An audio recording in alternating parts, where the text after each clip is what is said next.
Good morning, everyone. So we are very happy to have Dr. Sreetama Das who is visiting us for these 2 days.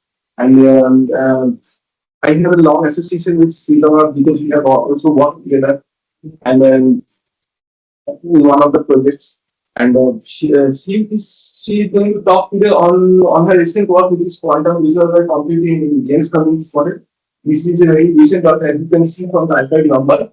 And this is a kind of a joint work which is done with Luca Gorgi and Robert Gambini.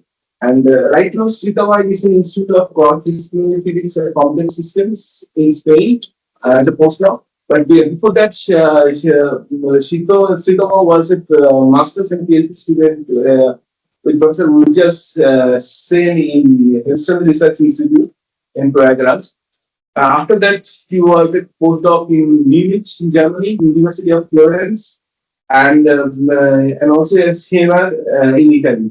Right now, as you can see that this is the institute, she's postdoc in Institute of Processing and Physics, and which is a kind of a joint institute of the University of the Ballet and Ireland and Spanish National Research Council.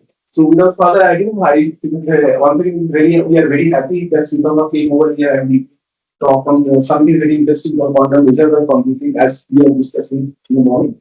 So over to you, Sreetama. Thank you very much, Indranita, for the nice introduction, and thank you for hosting me here. So this reservoir computing, this is something which is in the interface of machine learning and quantum systems. So before starting the talk, I just want to ask: is there anyone here who doesn't know how a neural network is trained, how the classical machine learning works? Okay. So because in that case I will explain that first, because if I don't, then you will miss some important part of the talk. So let me just shortly describe. Just I'm not an expert in classical machine learning, but I will just describe roughly how forward neural network is trained. Not that the training is required in our case, but this is important to understand the importance of reservoir computing. So in a neural network, you have these artificial neurons, they are called nodes, and there can be multiple layers of such nodes. So probably all of you have actually commented this structure. Now we have the input encoded here. I will describe the input as an angle. Suppose we have this angle. So this is my input, and all these numbers, they are encoded in these artificial nodes, and then these are the weights that connect the nodes. So this is node 1, 2, 3, 4 for the first layer, and then these are for the second layer. So now this node, I will call it 1, 1. This, the weight I will call it W1, 2, and W1, 3. So if it is there, because these are for connecting the first layer in the second, it's called it 1 here. So now basically this is a matrix, as you can see. So if this is called suppose it's 0, and we call the vector here as it's 1, then it's 1 will basically be W1, 2, it's 0. And then here you can have x2, here you can have x3, basically which will be a number. This matrix here, this will be a rectangular matrix because there is reduction in the node number. So now our x2 will be W2, x1, x3 will be W3, x2. Can you see the board? So finally, if you write x3 in terms of x2 and x1, this is basically just a matrix multiplication, right? So W3, W2, W1, x3. So basically, you have applied a linear transformation on your input here. And this x3 here is, you want it to be your level of your input, not necessarily label, you can call it your desired output. This is your input, This is your neural network, and in the output of your neural network, You're not considering a bias. yeah. So I will talk about that. There are bias functions inside. Because this is linear function, this is too simple because in real world cases, you cannot expect that the output will be a linear function of your. They are in general much more complex. The output should be a complex function of your. That is why in these layers you add some nonlinear. So, for example, you can add a nonlinear function of the of the input in this pair x1, and you can do it similarly for all other layers. So this function adds the nonlinearity to the hidden layers. This nonlinear function you can take some other functions and do, and then you update these weights because these are basically the numbers that you update, and then updating these weights is called training the that you can do by finding an error function between your actual output and your desired output. So that is called something called loss function. So suppose your desired output is extreme and the actual output is this. This will be the loss function. This is for one input, but actually you calculate it for a batch of inputs. And then you update these weights by doing calculating the gradient of the loss function with respect to all different weights here, and then you update. I mean that part is a little more involved, but I'm not going there. The point of discussing this was that the nonlinearity is very important.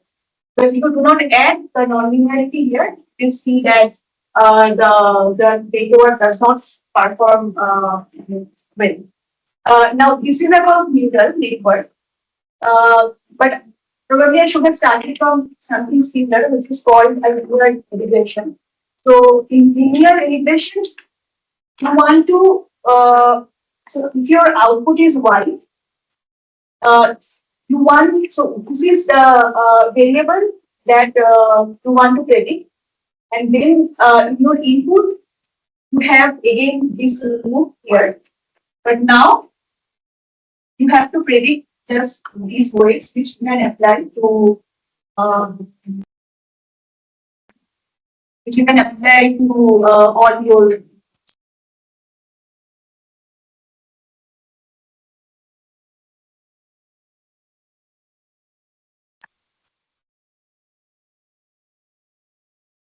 Now your task is to actually find these W's. So you have this vector y, y0, y1, y2, y3, and you want it to be this.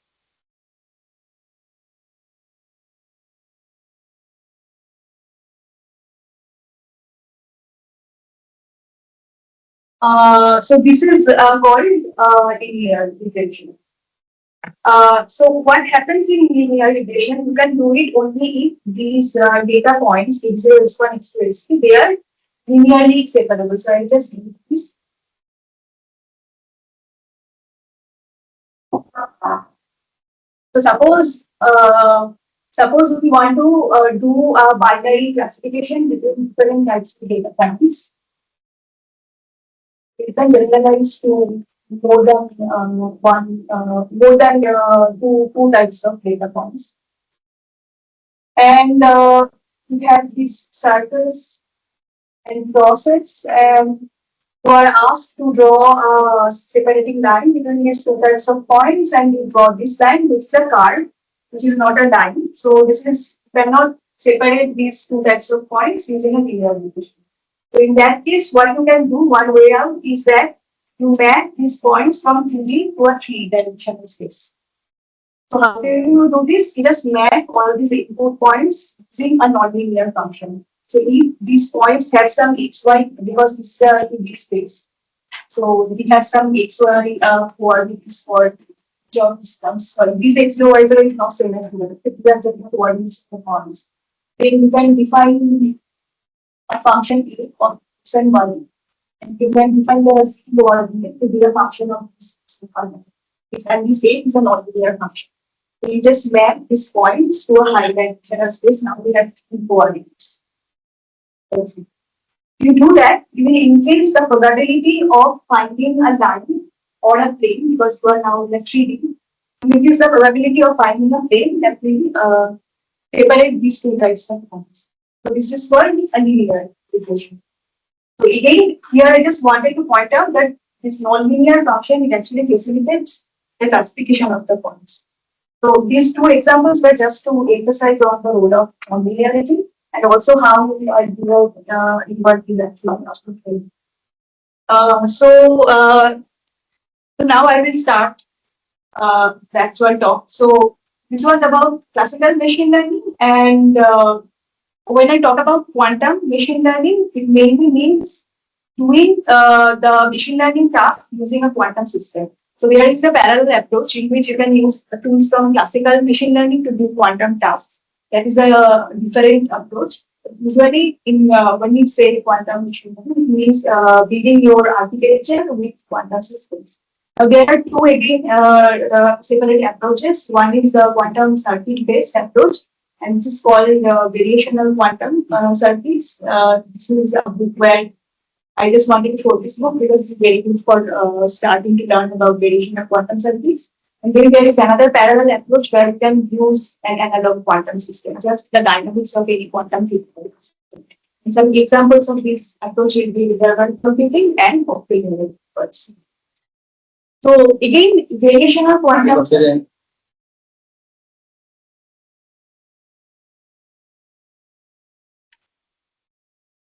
So variational quantum circuit is basically a prototype of the classical neural network. So these are your qubits which are initialized in the ground state, and this is the unitary which encodes the information about the input.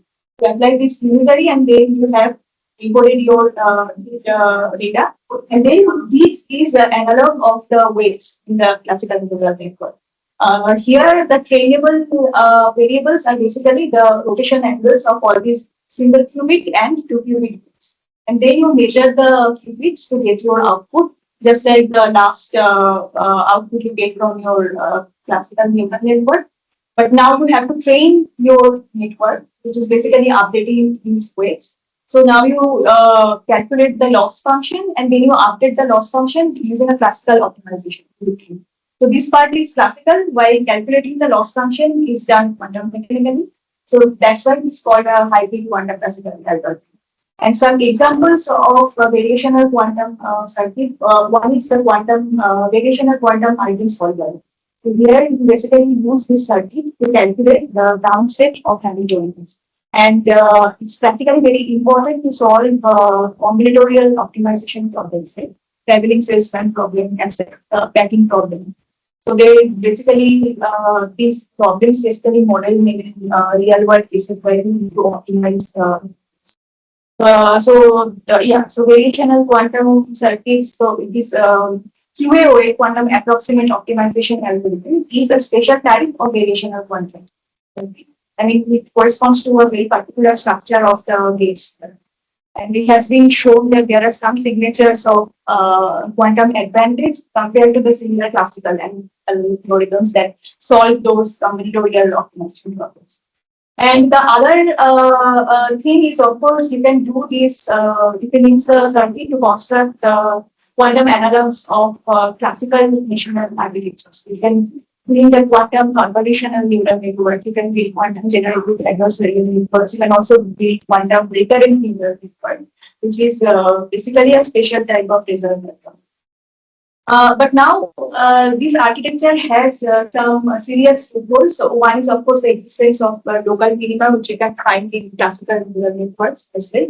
And the other thing is called barren network. So when you have a large number of qubits here and a circuit which is very deep, as well as the circuit is completely random, then you will find that for a large region of the parameter space, the gradient of the loss function with respect to these parameters actually vanishes. And if you remember, this classical optimization is actually done by calculating the gradient of the loss function. So if that gradient becomes zero, then you cannot find a direction along which you minimize the loss function. So basically, your network becomes untrainable. So there are different way to different functions to incorporate and calculate the loss function. Only one way. no, I mean whichever way you calculate the loss function, the Baron-Plateau problem you will encounter if you have a very weak circuit as well as a very random circuit.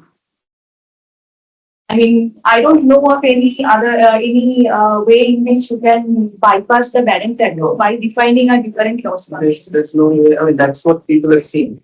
The issue is that if you have shallower circuits, you can classically simulate. Especially if there is noise, Yeah. you can classically simulate. Yes. If it's deeper, then you have better. Then you have Baron-Plateau.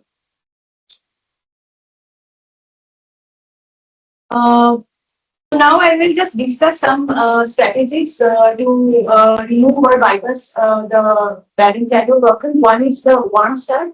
By warm start, I mean that you can guess a few things about your problem, by which you can initialize these parameters here, because before you train the network, you just have to initialize these weights to a random point, starting from that. So that is the starting point of your parameter trajectory. And then you finalize, and then you get the minimum point. So you can choose those starting points in a clever way so that you are close to the actual mean. So this is called a warm start.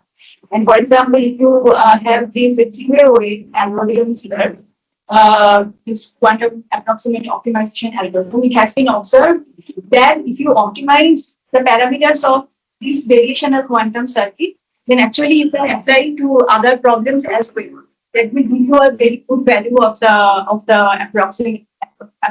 approximate solution. So basically, that's what we call the parameter transfer. You optimize for one instance, and then you start and you use those parameters to initialize the circuit for the other problems.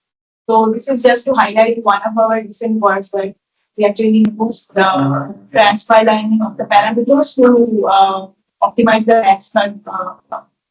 The other way is to make the quantum circuit less random and more problem specific. For example, if you move some symmetries of your data set, for example, you have images to classify, and then you know that the levels of the images are invariant if you rotate them or reflect them. So the images can change themselves, but the levels will remain same.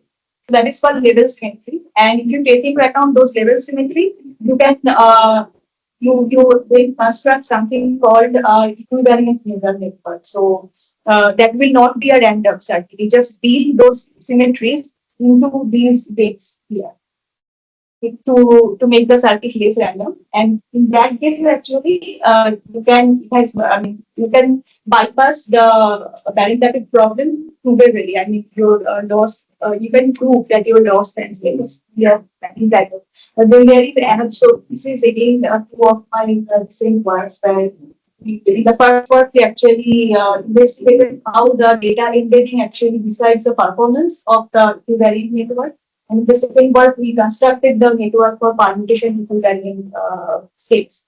But the problem is that it has been also shown that if you have a problem-specific circuit, sometimes you can actually simulate it classically. So there is this issue here. It's not clear exactly where the quantum speedup comes in relation to quantum circuit. So now I will come to reservoir computing. So reservoir computing is this parallel approach where you do not need to necessarily use a universal quantum computer or a quantum circuit. So this is basically a supervised machine learning algorithm for time series prediction. So in this slide, everything is about the classical reservoir computing. So this is inspired from echo-state networks and liquid-state machines. So these are basically two earlier architectures of reservoir computing. And sometimes the echo-state networks is synonymously used with reservoir computing. So this is the schematic diagram of an echo-state network. So you have these input nodes. This is the reservoir, which is collection of large number of nodes, and this is the output node. These are the weights through which you introduce your input. These are the weights connecting the nodes here. This is the output weights. Now you can see that one big difference is that here the nodes are randomly connected. I mean, it's not like the feed-forward structure I draw here, where the information flow from left to right layer and then to the final layer. Nodes are randomly connected, so information can flow in direction. This is important because there is a feedback here. You can see, which is important, which is, you can see in this recurrent neural network as well. So recurrent neural network is not a feed-forward network. There is a feedback there from the second layer to the first layer. So that is why these connections are there. These connections are random. Then the next thing is it retains the memory of past inputs. And why is this? Just one previous question. Yeah. Because when you say about feedback, how does the feedback become signal? I don't know. I don't know. But in case of genuine probability transition matrix, when you are sending information from source to the receiver, and you have at every I state feedback and going back to the source, but the capacity of the channel never changes because there is a kind of proof that the capacity of the channel with feedback and without feedback remains always the same, which does not mean classical. But however, if your feedback channel, I am telling you a different perspective. Yeah. There is an on-tackled channel. Then you can increase the capacity of the channel.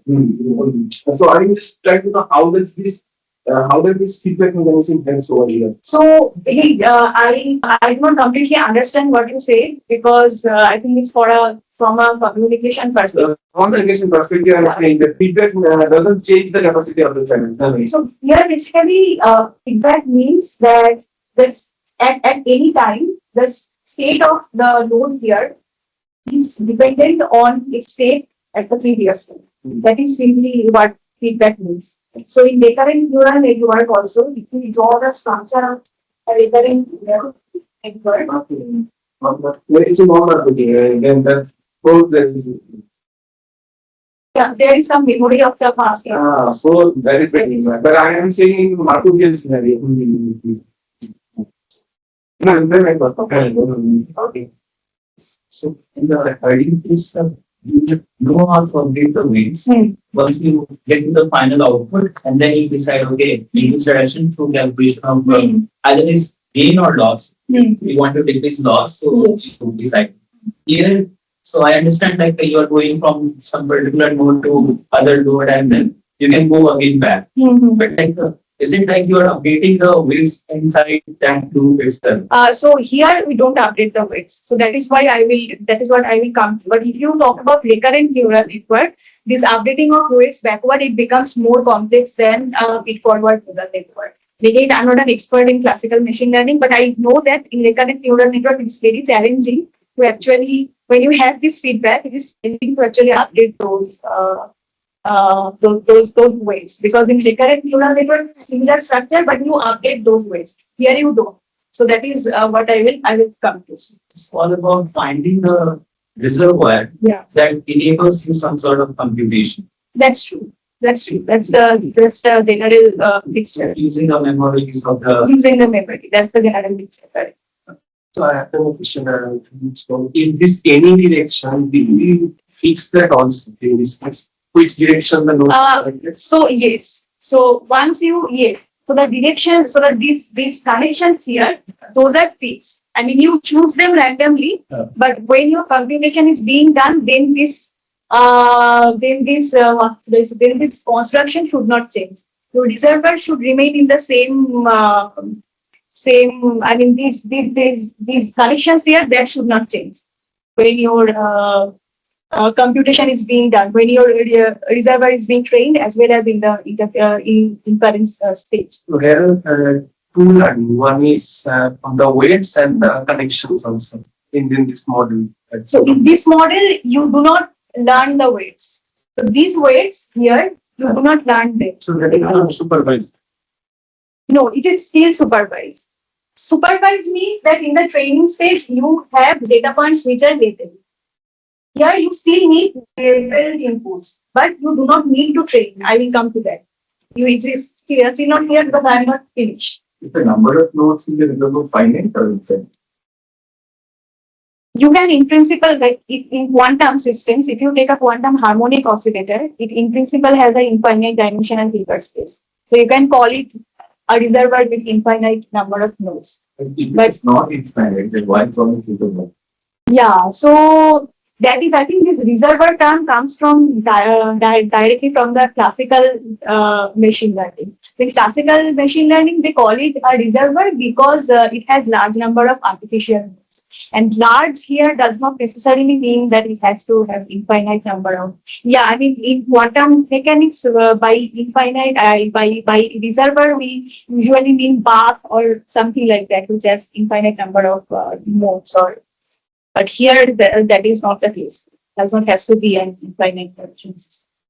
It is saying that the weights are fixed, but they are not movable. That's what you're saying. Right? Yeah, it is a black box. So You don't necessarily need to. yeah, in that sense, it is like a path Hmm. because it's not necessarily movable. Okay. But you're saying it may not be infinite. Yeah, it may not be infinite. Okay, so yeah, it retains memory of the past inputs, and then the function of the reservoir is basically to map the input to a high dimensional nonlinear space. So that this is why I just wanted to make this point clear. This is why I actually explained all the nonlinear and mapping this to a higher dimension. So what it does is that you don't teach this network the nonlinear function by training the weights. You don't do that. What you do is that assume that the dynamics of the nodes is so complex that these inputs, when you introduce it here, it automatically gets mapped to a very high dimensional and nonlinear space so that it becomes linearly separable. So when it becomes linearly separable, you can just use a linear regression. You don't need to train the weights. The weights are fixed for each input. The weights are fixed for each input, but then in the output, you just do a linear regression. So basically, this is the layer that you only train. This is very simple compared to updating all the weights by calculating the gradient of the loss function. So this is the USP of the reservoir computer. And then, so okay, sorry. So these are just wanted to point out two of the initial words that introduce classical reservoir computing. So you train only this layer by using a linear regression, and these weights remain fixed. Fast training and good performance if you have a very large and complex reservoir. And the important thing is you do not necessarily need to take these artificial nodes. You can take any physical system, like you can literally take bucket of water. I think bucket of water is basically the surface of the water in a bucket. You can use that as a reservoir. You can take nucleus field. So this field is called physical reservoir computing. So now, what is quantum reservoir computing? You just replace your classical reservoir with a quantum dynamical system.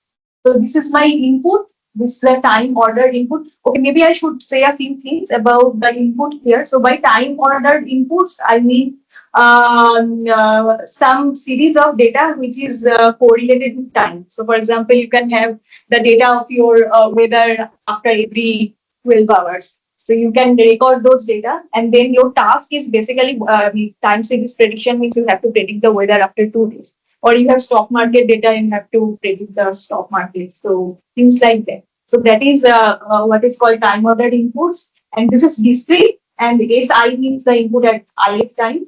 This is the quantum reservoir with fixed parameters, and this is the time evolution equation.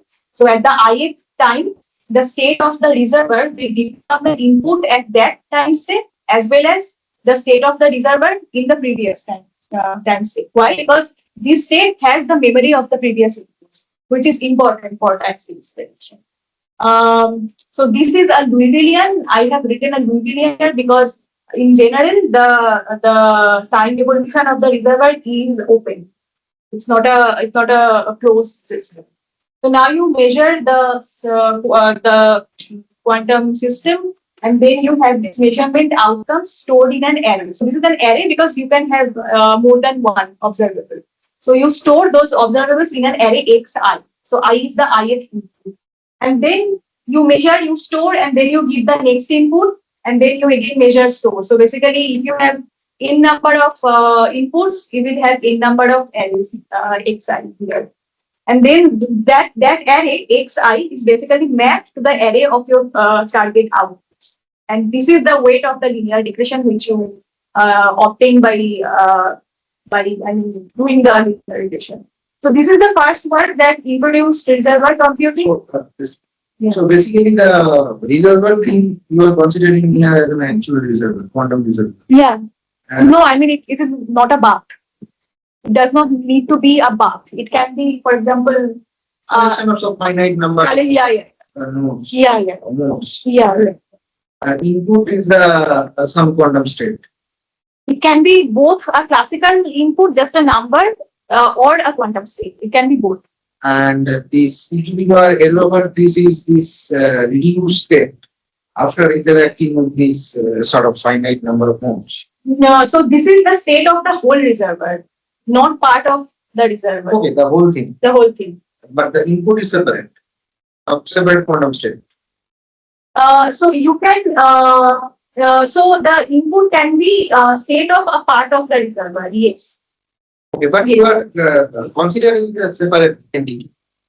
No, I don't necessarily consider it as a separate entity. So, for example, if you have a number here, so what they did in this work, so you have this network of spins, you have a number here, let's say, and then you encode this number as the amplitude of one of the spins. So you initialize the state of the spin with that number. So if the number is S, then you have root S0 plus root 1 minus S1. When you initialize the qubit with that state, you initialize the rest of the spin in an arbitrary state. So you evolve it, you measure all the qubits to store it. In the next step, you reset this qubit. So you trace out the system, and this state of the reservoir you initialize. Okay, what you measure on that singled out qubit or the You can do single out or all. I think it's better to measure all the qubits because your information has traveled to other. But the question that I have is that suppose if you think of it as a spin system, Yeah. and you kind of, let's say you set one of the spins to your X0 or whatever it is encoded. Yeah. So then if at least delta T is large, Yes. this is expected to thermalize, right? Locally at least, Yeah. it should thermalize, isn't it? It should go to Yes. Yes. Locally, it should thermalize. So if you have an many body localized state, then you cannot your reservoir computing will not perform well because the information will not spread. But if this is a chaotic system, let's say you take your reservoir is a spin system, which is that of a chaotic Hamiltonian, which there's chaos, right? Okay. Quantum chaos. And then you say you take one spin, you quench it, and then let the system evolve and you see what happens. Okay. You would expect that this system thermalizes very quickly because it is chaotic. So, I mean, what I'm trying to say is that so then these spin systems or these systems, the reservoir system should be such that this local spin does not thermalize within the time that you are allowing it to interact. But okay, one thing is that I do not completely understand how the chaotic Hamiltonian works. That is one thing. But I just want to ask, even if it thermalizes, so you mean there are some kind of decays from the So if you look at the local states, if you say measure this spin, yeah, it will appear thermal. but it will still have the information about. So that's the thing. If it becomes thermal, then it will not have any. Okay. That is in absence of any external. It does not need any because locally it will thermalize. Yeah, even though the whole system is isolated. I guess she's leading towards something like Jaynes-Cummings model where we will have interaction with an external field. Yeah, that is true actually. Then, but this will not. But that is for the Jaynes-Cummings model. But this has also been implemented as a reservoir computer. I have another question. The evolution, and you have written it in terms of the rebellion. Yeah. Is that always computable? I mean, always. The 90 has the Lubelian. Be a constraint on a class of systems which will allow you to, compute the evolution. Okay. So you mean that? For instance, in the variational line solver, you would have balance levels. Okay, so that's where the usual variation will collapse, right? You would have to find what can happen. No, sorry, I did not understand. What do you mean by in variational quantum? When you have balance levels, Yes.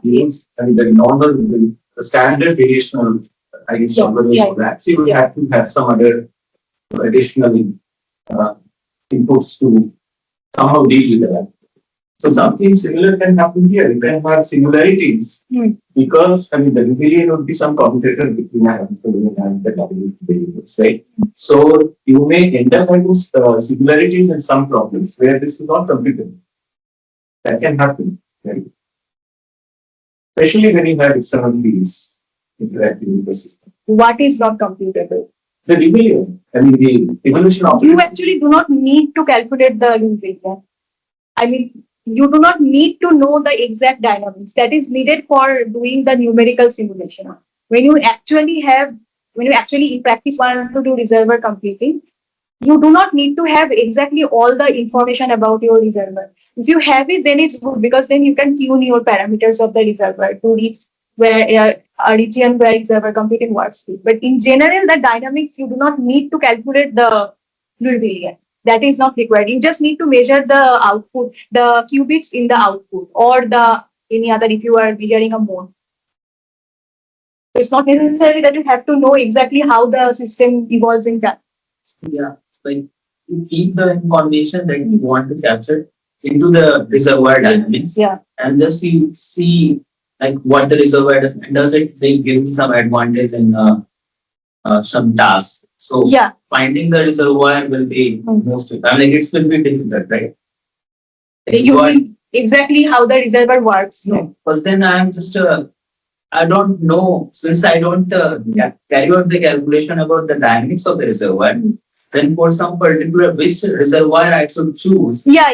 That is really yeah. random. This is true. I mean, you try to choose a system which you know has a complex enough dynamics, has some kind of non-linearity, and you want it to be large, reasonably large, not very small. So that is how you choose your reservoir. But this is a good question. Like exactly how you want which Hamiltonian, if you talk about quantum system, which Hamiltonian works better than the others. So that is an open question. So that is being investigated. I do not have an answer right now. So of course one thing you can do, you can look at the complexity of the dynamics of the Hamiltonian under that Hamiltonian. So there are different ways you can look at the complexity. So the complexity of the Hamiltonian will decide which reservoir will work good or not. But about Shantanov's question, I actually don't. I don't have a clear answer. maybe shouldn't like so you take Hamiltonians for which it doesn't. Okay, yeah. So in this case, the Hamiltonian was just a disordered spin networks. But spin like I think like quantum spin or classical spin, like in the sense like No, quantum spin, transfer spin. But this Jij, they were random. And then after this work, it was done using a network of quantum harmonic oscillators. And they used the Gaussian states of quantum harmonic oscillator to do the reservoir computing. And there is another variant of reservoir computing. I just wanted to mention it. It's called extreme learning machine. And here you do not necessarily use the memory of the past inputs. So this extreme learning machine you can use for inputs which are not time correlated. For example, you have just again the set of images where you need to do this cats and dog classification. So in that case, you can initialize your reservoir in the same state for each input. You do not need to start from the last state. And then you do the usual linear regression. This is called the extreme learning machine. So what are the advantages of quantum reservoir computing? So one is that with same number of physical components, you have access to an exponentially larger Hilbert space compared to a classical reservoir. The second thing is that when you have a quantum reservoir, it becomes easy to encode a quantum state. On the other hand, if you have to do reservoir, if you have to use a classical reservoir for quantum inputs, then you have to do either quantum state tomography for the full state, or you have to take some kind of measurements from your state and encode it in the classical reservoir. So there is a computational overhead there. On the other hand, you can do it in a much easier way when you have a quantum reservoir. And then, of course, in the variation of quantum circuits, you have barren plateau, local minimum, which you do not encounter here. So these are some of the very well-known advantages of QRC. And now, if there are some other advantages compared to the classical reservoirs, that question is not clear. So if you ask me why a quantum reservoir doesn't work better than a classical reservoir, this is a very tricky question because it's not clear how you compare a quantum reservoir with a classical reservoir. But I mean, I will try to point out in my work that that is not always required. You can have other types of functions of a quantum reservoir computing. So there are some recent works where the quantum reservoir computing with memory has been used for chaotic dynamics prediction. There are some works on weather forecasting and then stock market prediction. These are some applications of quantum reservoir computing when you do not necessarily use the memory. So in this work, they had done microwave signal classification using again Jaynes-Cummings type interaction. This is published in Nature Communications. Then there is image classification using extreme learning machines.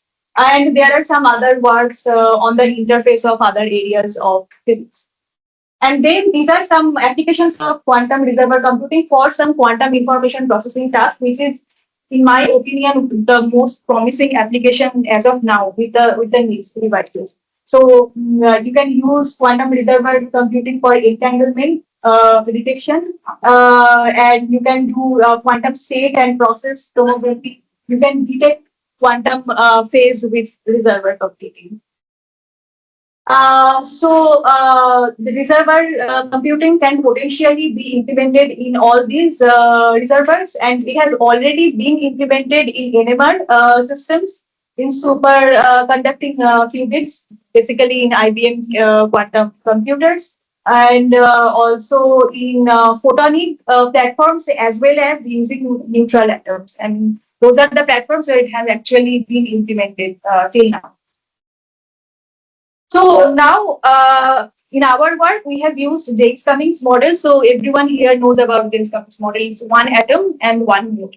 So why we have chosen this model? One is that you just replace one qubit with one mode, and then you have access, in principle, to an infinitely large universe space. And then you have linear interaction between the atom and the boson, but you still can realize non-Gaussian states, which means that you have a large number of independent observables, which you can measure in the mode, and then your feature space is large. You can learn more things about your input, and then you can easily experimentally implement it using the circuit QED or the cavity QED setups. So this is my setup. So this is the qubit inside cavity. This is the separation between the two energy levels. This is the frequency of the mode. This is my input, and this is encoded using a bosonic driving field. And then we also have added an atomic driving field, which is again not necessarily for all reservoirs, but I will discuss that. So the input is encoded in the amplitude of the bosonic driving field. This is beta I. This is the input, and then the bosonic driving field has frequency omega 1, and the atomic driving field has amplitude alpha and frequency omega 2. And we assume that there are photon loss from the bosonic mode, so kappa is the rate of the photon loss. And we measure only the bosonic mode, and we construct the higher dimensional moments of the bosonic operators. And then some of these operators are, of course, not Hermitian, and in that case, you can take the real and imaginary parts separately to form the. It's very difficult to do that. You have to do, classically. That you have to do classically. As hard as probably tomography.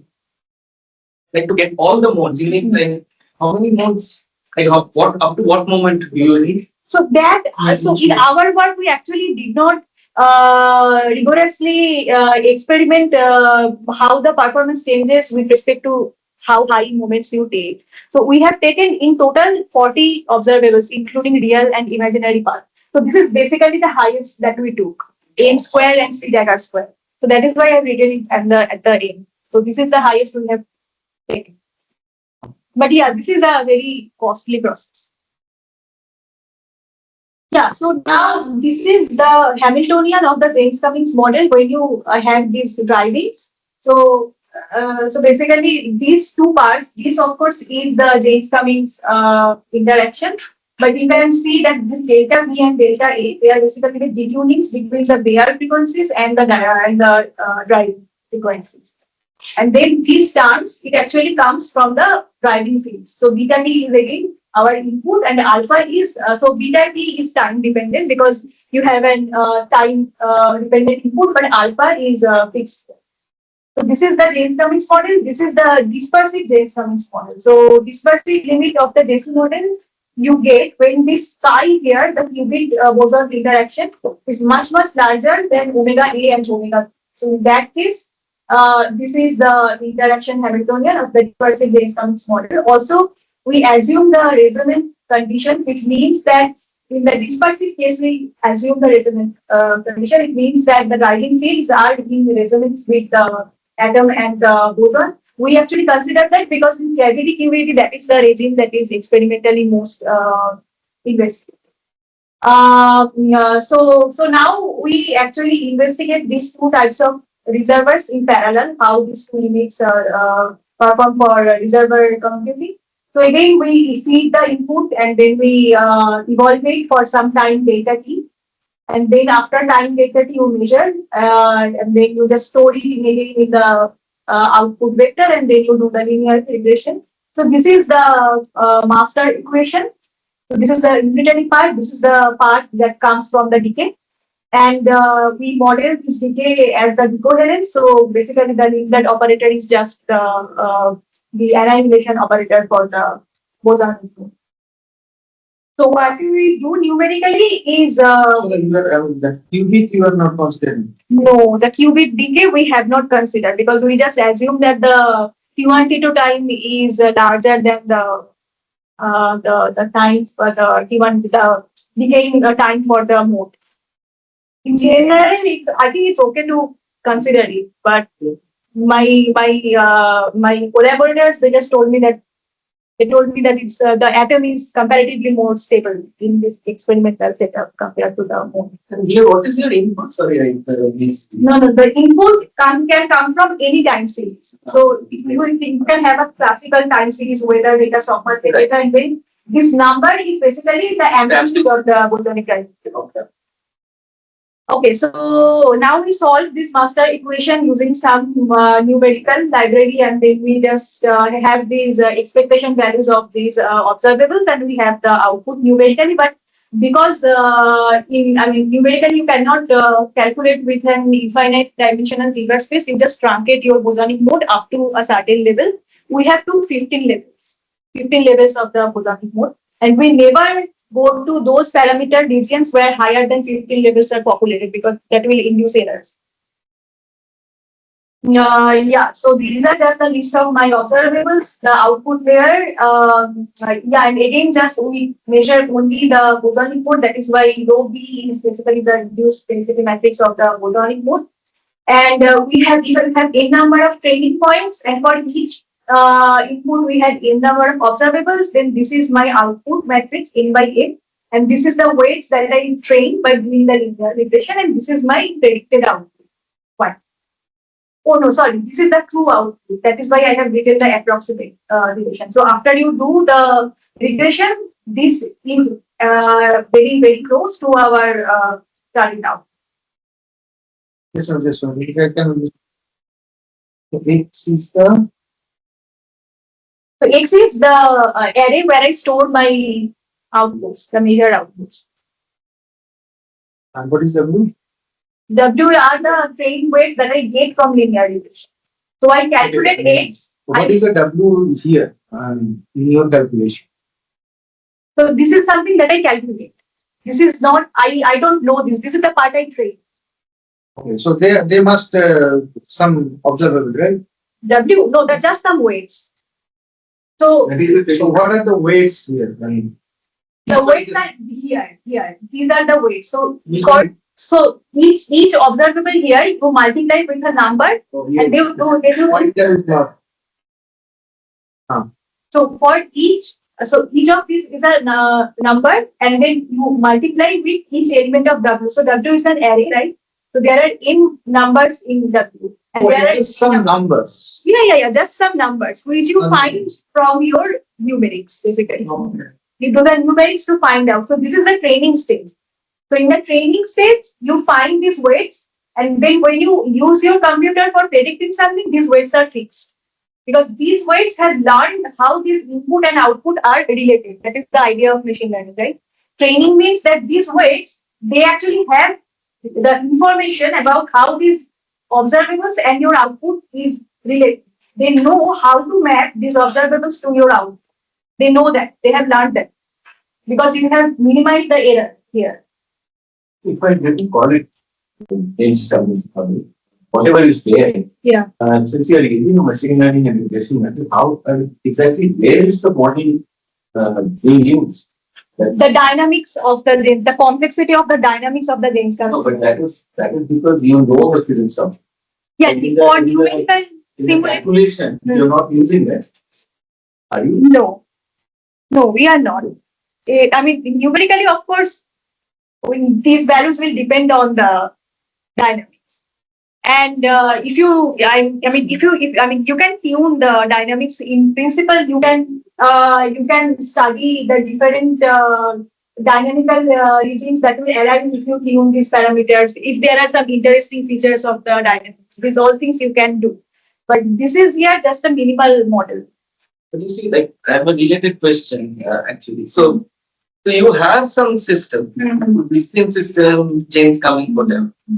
Then you're assuming that at the end, your output has a linear relationship, what you've got, right? What you Yes. How can you assume that? Right? This, like, I don't have an intuition. Yeah. I'm not getting an intuition as to why I should do that. Yeah. So because this the state of the so I will just show you in the next slide, because that I have in my next slide. So I'll just keep this and we'll come back to this later. So this is why we can be sure that the mapping is complex and non-linear, because this is the Wigner diagram of the bosonic mode. So this is how the state of the bosonic mode looks. So this is for the Jaynes-Cummings, this is for the dispersive Jaynes-Cummings, and these are for 3 consecutive time steps. So just after 3 different inputs, you just measure do the homodynamic measurement or do whatever you need to calculate the Wigner distribution, and this is the Wigner distribution. Here the purple color, it actually denotes the negative value of the Wigner distribution, which means that you have non-classicality in your state.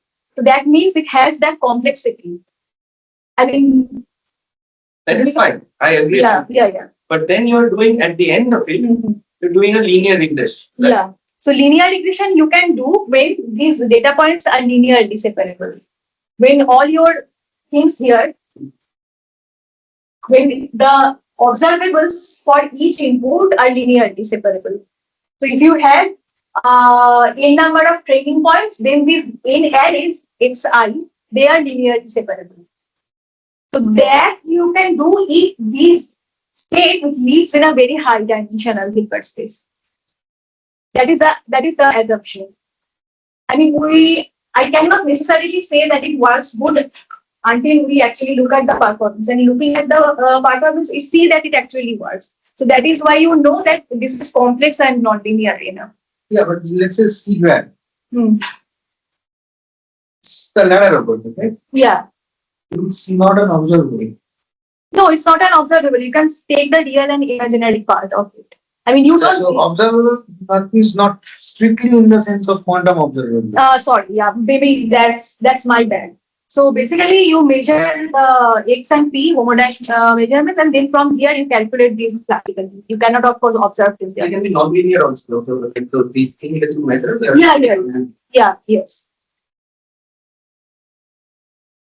So technically, I can add those parameters as inside the vector W as well.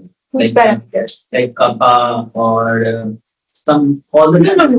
No. So W is the weights you get from your classical computer. It has nothing to do with your quantum observability.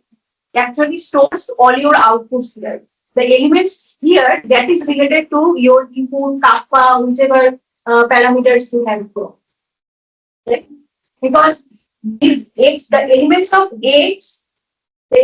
x you get by the expectation values of your bosonic mode operators, and those are dependent on the reservoir. W is not dependent on the reservoir. So you said like very still initialize some random value or some you will start it, right? The calculation. And So, then, so that is for the neural network. yeah, so I'm talking about neural network only. Mm. So in the neural network, I can add these parameters like alpha and all as another extra parameters and let the dynamics evolve, and I can change those parameters as well so that I mean, if you want to train them, then yes. So But then you don't add them to W. I mean, I don't understand what to say by you add it in the W. W is basically no. Okay, no, it's not same. It's not same. I understand. So now you are saying that in classical thing you actually update these weights. Here, this is linear degradation. This is not weight update. This is a linear degradation which is not same as the updating of the weights in neural network. It's different. So yeah, you don't update these things. You just find it doing a classical. You can actually do it analytically. I mean, it's possible to find it analytically.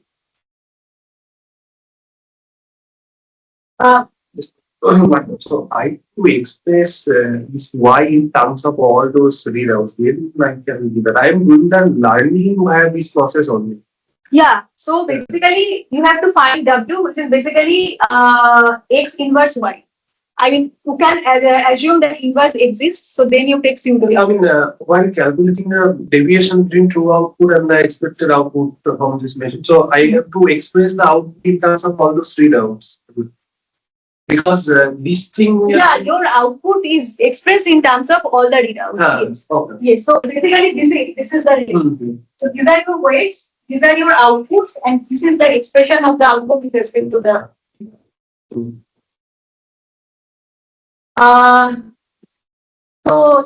So yeah. So here is so we just look at the Wiener distribution to see if it has enough complexity, and this is the nonlinear. So here we have plotted the sum of our outputs with respect to the varying strength of the input, the varying strength of the amplitude of the bosonic radiation. So here you can see that this observables has a nonlinear behavior, which actually gives us the nonlinearity required for the machine learning. And this slide I skipped, so let me just tell you. So this is something called time multiplexing. Basically, instead of measuring once at the end of delta T evolution, you just measure it at a V number of intermediate points of this time evolution, just to collect more observables for one fixed input. You increase the dimension of the feature space here, just to collect more inputs, more features. This is called time multiplexing. Okay, so this is how this is just to show the fading memory. So fading memory means that the dependence on your past inputs, it fades away as you go in the past. So here I will show some of our readouts with respect to changing the input. So this time series is fixed for both these top and bottom figures. But here I just show that if you change the input in the first step, this information does not travel much in the next step. Basically, if you look at the behavior of observables after the 38th time step, this is unaffected by the change of the input here. So this step does not have the memory of the input of this step. So the memory has faded up in the past. So this is just the evidence of the fading memory. So now I will benchmark how much memory the reservoir has, because that is necessary for time series prediction. You can do it separately for the linear memory, non-linear memory. So linear memory basically means the ability to construct a linear function of your past inputs, and the non-linear memory means the ability to construct the non-linear function of your past inputs. The first one you do by something called a short-term memory task. So you have random inputs, and your target output at each time step is to remember the input before tau time steps. So tau is called the D. So this is your input, this is your target output, and then you just do the usual reservoir computing. So here you just train it using the using the input tau steps before. parity check task, your target output is basically the sum of all inputs up to time step tau in the past and then just for information. So you train your reservoir using this target output. And then you have the memory capacity, which is a measure of how efficiently the reservoir can construct the linear and nonlinear memory. This is the covariance between these two outputs, and this is the standard deviation. So these are basically arrays, as you can see. So this is called memory capacity. And now I have plotted the memory capacity with respect to tau. So you expect that as you increase tau, the memory will decay. The reservoir will not remember inputs from far in the past. So this red card corresponds to our Jaynes-Cummings model. So you can see that this is for the linear memory, this is for the non-linear memory, and the non-linear memory is better than the linear one. And this result is actually something which is different from all the previous reservoirs. Because all the previous in all the previous reservoirs, the linear one is actually better than the non-linear one. If we get that the Jaynes-Cummings model, the non-linear memory is better than the linear. And in the instead, I just show if we increase the time multiplexing, then you have a better capacity. So here these three cards corresponding to these fixed values of tau 0, 1, and 2. And same actually here as well. And these are the parameters that we used for our reservoir. And then in the dashed gray card, we just wanted to compare it with a 2-qubit reservoir.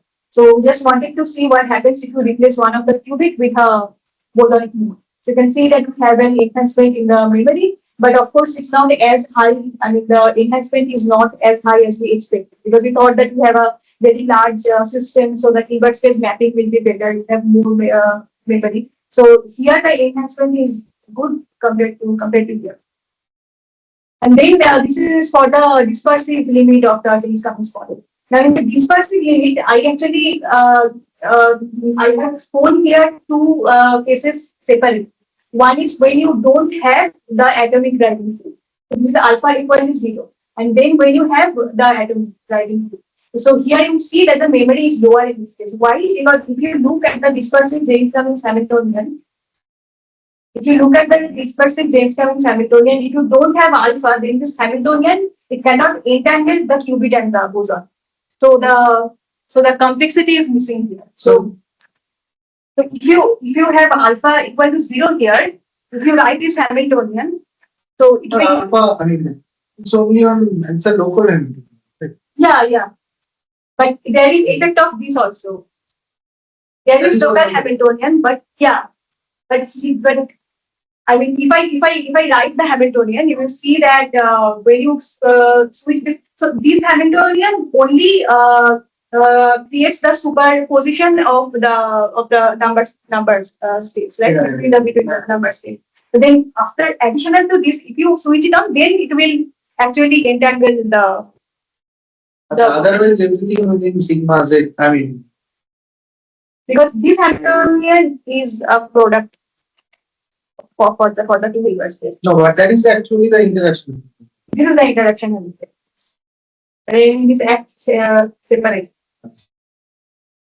And then nothing, so this alpha coefficient, so just the acts on the system, nothing on the parts, right?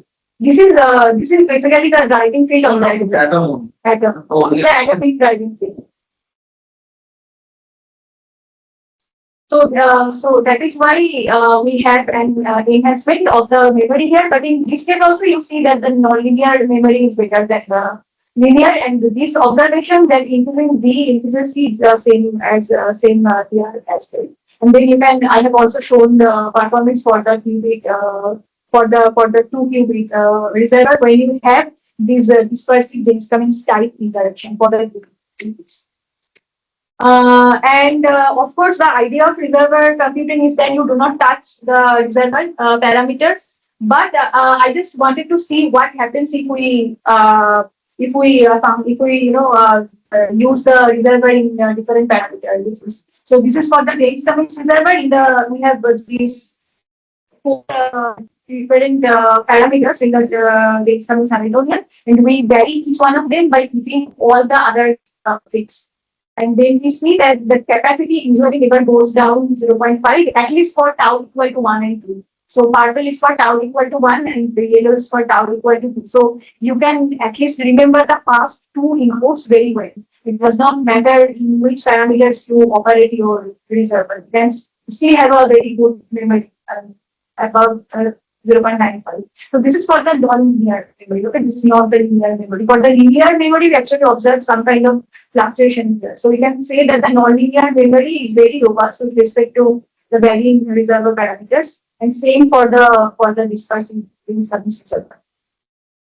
Now we are sure that our reservoir has memory, and now we will do an actual time series prediction. So for that, we have chosen the Magellas series, which is again a widely used benchmark for the reservoir computing, classical as well as quantum. So this is basically a time delay differential equation. So at any time t, the input is affected by the value of the function like tau times steps. So this is the equation that you solve, and then this, of course, the type of the solution depends on the value of the delay here. If you take the delay to be greater than 16.8, then this HC will be a chaotic function.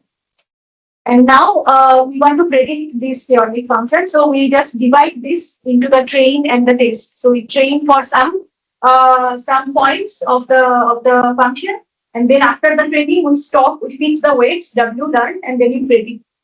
And then this prediction we can do in two different ways. One is the autonomous generation. So here what you do after you train we have trained for 1,000 points. After you train, you give the next input for the prediction, and you tell your reservoir that tell me the next point in the next time step.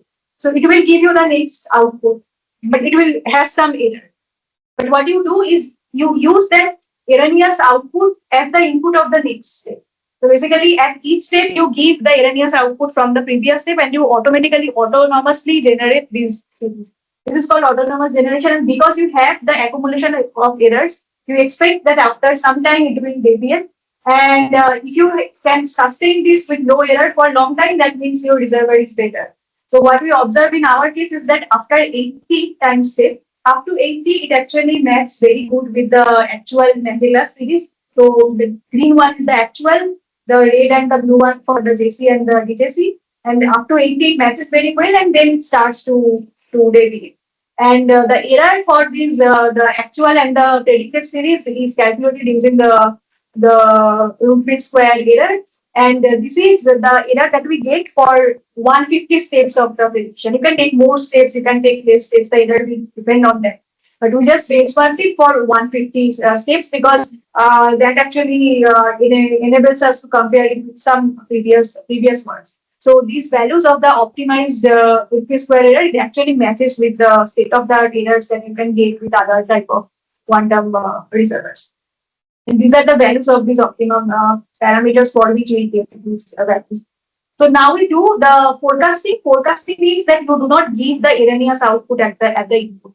So for each input in the test step, you give the fresh input from the actual Magellas series, and then you tell your reservoir to predict the output in the next step. So of course you expect that it will do the prediction task well, and then we do the same again for 150 steps, and it matches actually very well. And the root mean square error is actually one order of magnitude lower than the autonomous generation. And then we observed something very interesting. So again, we wanted to see that if there are some kind of dependence on the reservoir parameters. So for the autonomous prediction task, actually we were not able to find a certain dependence on the parameters of the reservoir. But for the forecasting, we actually saw something very interesting. So we saw that basically the root mean square error is lower when the higher levels of the bosonic mode is more populated. So if you have a bosonic mode where only few of the lowest states are populated, then you will have a higher error than the case if the higher levels are also populated. And the population in these levels actually, for the Jaynes-Cummings reservoir, it depends most prominently on chi and delta B. So chi is the qubit-boson interaction, and delta B is the detuning between the bosonic frequency and the bosonic directivity. So you can see that as you increase chi, you have increasing population in the higher level. And when you increase delta B, you have decreasing population in the higher levels. So I just show this here. I just plot the root square error here with respect to delta B and this different colors for different time. So this is something called a box plot. So in the inside the box plot, I have several of these points that corresponds to the root square error for different values of the other two parameters. So and then you take the median of all those points. So you can see this median line. I think it's not visible from far. There is a horizontal red line inside the boxes. So that actually denotes the median value of the root square error for this delta B and this chi. So we see that the error is lowest when you have higher values of chi and lower values of delta B. So basically, if you want to extract base performance from your reservoir, you have to operate them in this parameter. And then this is something it will be very interesting to actually experimentally verify. And then you have dispersive Jaynes-Cummings reservoir. Again, if we have a non-zero alpha, we see a reduction in the error for most of the chi's, not all chi's. And then in contrast to the Jaynes-Cummings reservoir, if you increase chi, then the error actually increases because you have less population in the higher levels for increasing chi. So now I will just summarize. So we have seen that the Jaynes-Cummings and the dispersive Jaynes-Cummings reservoir, they provide rich nonlinear mapping of the input. The nonlinear memory for the both reservoirs is better than the linear memory, which is in contrast to the previous reservoirs. The nonlinear memory is robust with respect to varying system parameters. For meticulous prediction, the error matches theoretical state of the art, and then possibility of further reducing the prediction error if we have these higher bosonic levels populated. We actually could not discover this region because we have 15 levels. If we increase the levels, then the computational time increases used. That's why we did not go into that region. But from the few calculations that we did, it actually you can decrease the error further if you have more number of levels in the bosonic mode. And then some future directions for reservoir computing in Jaynes-Cummings model. One is that you can, of course, investigate that if you introduce curve nonlinearity, some nonlinear term explicitly in the Hamiltonian, then whether it increases the memory capacity and the performance. So when we were preparing the manuscript, this was done using an experimental system. So they actually observed that the curve nonlinearity can give you a better prediction. And then you can consider multiple bosonic modes interacting with one atom or multiple atoms with one bosonic mode. And then you can, as I said, you can experimentally verify the observations that we got for the parameter region. And then these are some broad directions in which quantum reservoir computing is being investigated currently. So again, one is the first question that you asked, that which Hamiltonian should I choose for reservoir computing? So this is something you can understand by analyzing the complexity of the time evolution of the Hamiltonians. And then very important is that the complexity is also dependent. I mean, not the Hamiltonian complexity, but this input-output mapping is also very importantly dependent on the role of input. But I will just show you very shortly, because here you can see that you have this symmetry here in the Wigner diagram. So there is some kind of constraint. If you break this symmetry, the map will be more expressive. And you can actually break this symmetry by doing the input encoding in a different way, just to show the role of data embedding. So you can actually investigate how this data embedding is actually, and the way you measure your observables that actually affect this complexity of the input-output map. And then this is probably, I think, again the most promising direction is how you can use quantum reservoir computing for different quantum information processing tasks. Because what are the advantages for classical tasks, that I think will not be clear unless you have reached fault tolerant data. I mean that is true for machine learning and the quantum machine learning algorithms in general. It's not clear, but with the least device we can do actually this task. For example, you can try to see how quantum error correction, quantum sensing, and methodology is being done. But then again, I mean, I mean, I don't want to be pessimistic, but I think you should also actually investigate quantum reservoir computing for classical inputs as well. And otherwise, we will not know if there is something or not. So yeah, that's it. And thank you very much for your attention.